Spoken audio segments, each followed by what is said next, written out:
at mga mungkahi para sa inyong kinabukasan.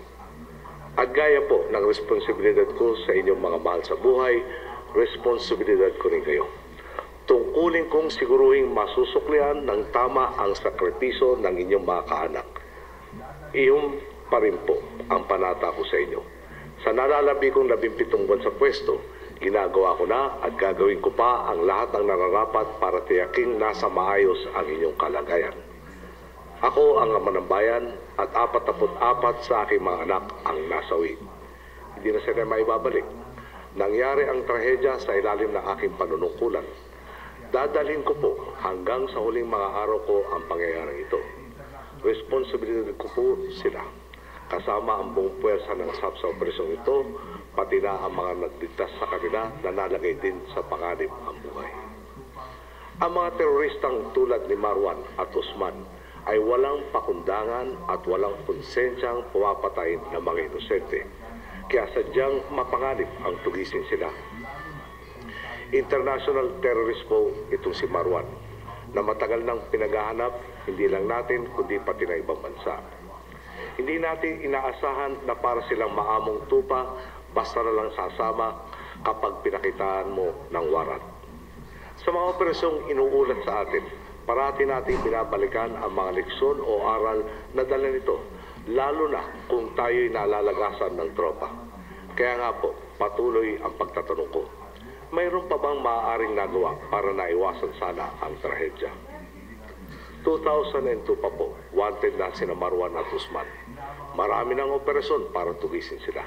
Bago pa tayo maging Pangulo, itong pinakahuling version ng plano ay makailang ulit na rin pong inabot. Bago pa tayo maging Pangulo, itong pinakahuling version ng plano ay makailang ulit na rin pong inabot. Tulad ninyo, gusto ko rin malaman ang buong nangyari sa pagkakataong ito. At buo ang tiwala kong lilitaw ito sa isang masusi at walang kinikilingang investigasyon ng Board of Inquiry. Inaabangan po natin ang resulta nito.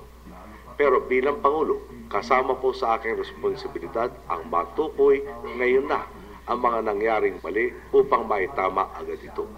Tungkulin kong mahanap ang katarungan sa lalong madaling panahon.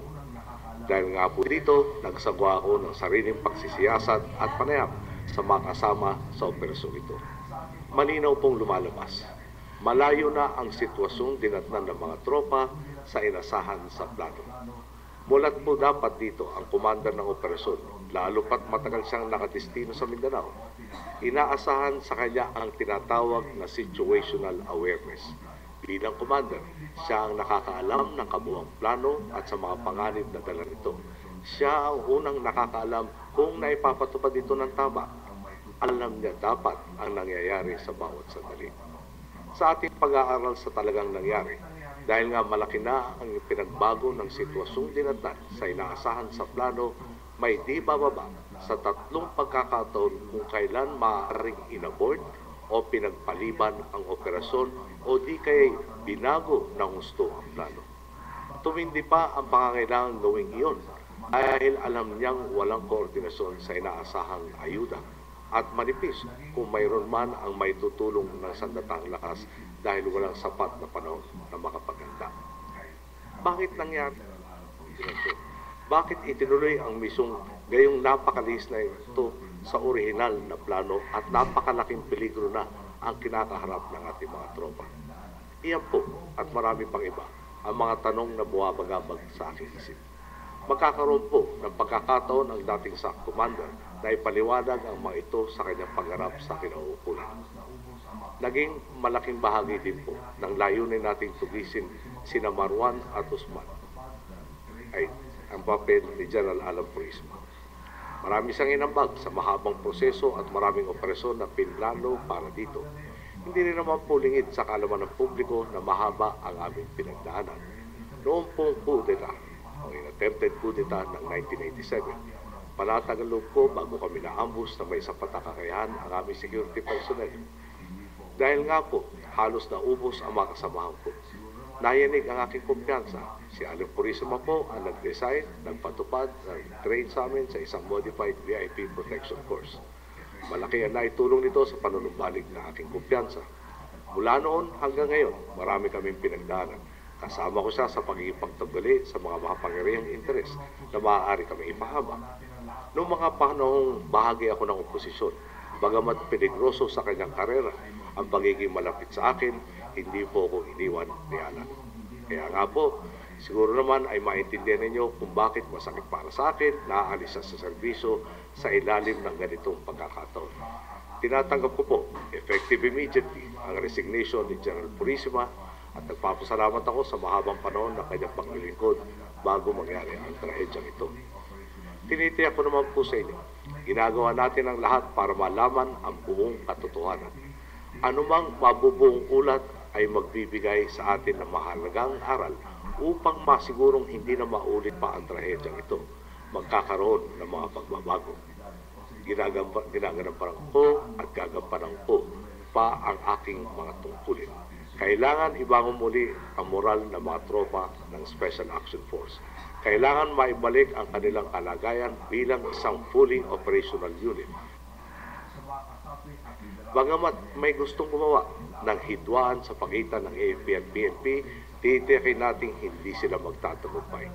Hindi dapat masayang ang napakaganda na nilang ugnayan na nakikita na natin sa rescue operations tuwing may kalamidad o sa iba pa mga operasyon kung saan makatuwang silang rumeresponde sa mga bangta sa ating seguridad, tulad na nangyari sa Zamboanga Siege.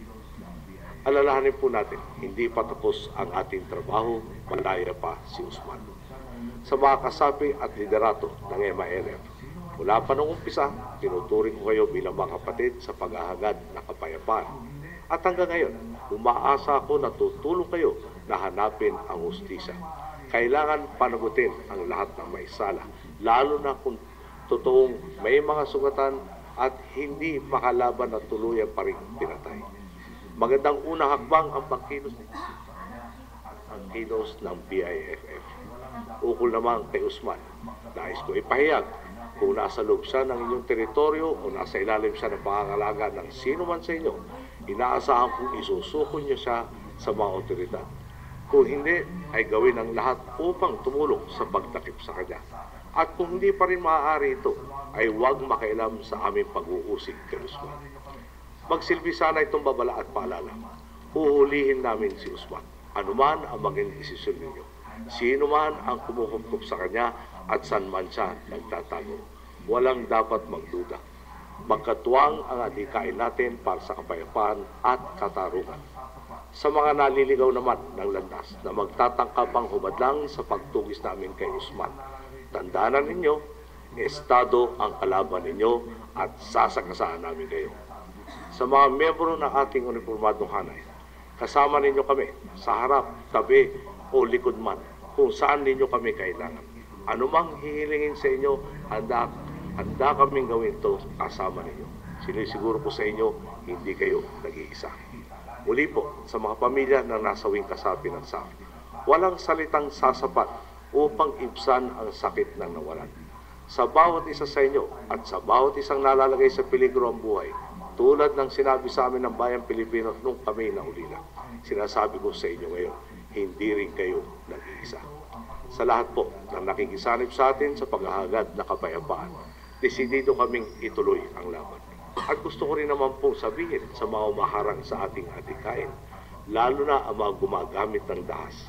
Itaga ninyo sa bato, lalo pa ninyong madarama ang pinatalas at pinatinding lakas na nagkakaisang sambayanang Pilipino. Manatili sana tayong nakatutok sa ating pangunahing layunin, ang malawakan at pangmatagalang kapayapaan. Ito ang ipinaglaban ng Special Action Force sa mga sapato.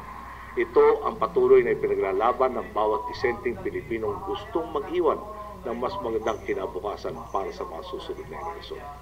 Sa pamamagitan ng pagkakaisa at pagtutulungan, matatamo natin ang katarungan, masusukli natin ang sakripisyo ng ating kapulisan at matutupad natin ang ating kolektibong mga pangarap. Magandang gabi po. Maraming salamat po sa inyo.